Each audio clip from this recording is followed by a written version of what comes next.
ক্ষণে ক্ষণে পরিবর্তন হচ্ছে আবহাওয়া।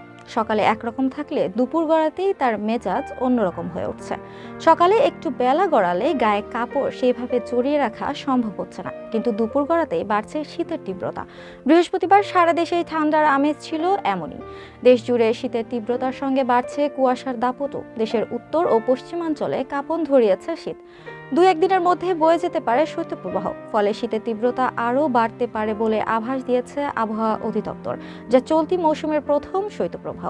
আবহাওয়া অধিদপ্তরের আবহাওয়াবিদ শাহনাজ সুলতানা গণমাধ্যমকে বলেন, 16 ডিসেম্বর থেকে কুয়াশা আরও বাড়বে। এছাড়া দু একদিনের মধ্যেই বয়ে যেতে পারে শৈত্যপ্রবাহ। এ কয়দিন সূর্যের দেখা পেতে দুপুর হবে এবং বৃহস্পতিবার থেকে তাপমাত্রা কমতে শুরু করবে।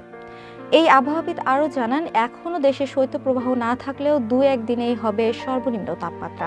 সূর্য না উঠলে শীতের অনুভব বেশি হবে।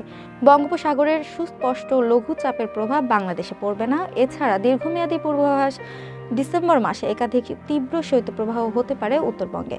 দক্ষিণ পূর্ব বঙ্গোপসাগর ও তৎসংলগ্ন এলাকায় বিরাজমান লঘুচাপটি বর্তমানে সুস্পষ্ট লঘুচাপে পরিণত হয়ে দক্ষিণ পশ্চিম বঙ্গোপসাগর ও তৎসংলগ্ন দক্ষিণ পূর্ব বঙ্গোপসাগরে অবস্থান করছে।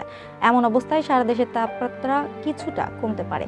লঘুচাপটি বর্তমানে শ্রীলঙ্কা উপকূলে অবস্থান করছে। এর বর্ধিতাংশ উত্তর বঙ্গোপসাগর পর্যন্ত বিস্তৃত রয়েছে। উপমহাদেশীয় উচ্চচাপ বলয় বিহার এবং তৎসংলগ্ন এলাকা পর্যন্ত বিস্তৃত।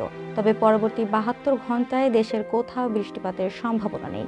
অস্থায়ীভাবে আংশিক মেঘলা আকাশ সহ সারা দেশের আবহাওয়া শুষ্ক থাকতে পারে।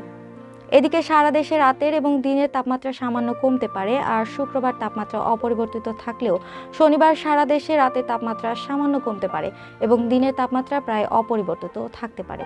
তবে মধ্যরাত থেকে সকাল পর্যন্ত দেশের উত্তর পূর্বাংশের কোথাও কোথাও মাঝারি থেকে ঘন কুয়াশা এবং অন্যত্র হালকা থেকে মাঝারি ধরনের কুয়াশা পড়তে পারে বলেও জানানো হয়েছে।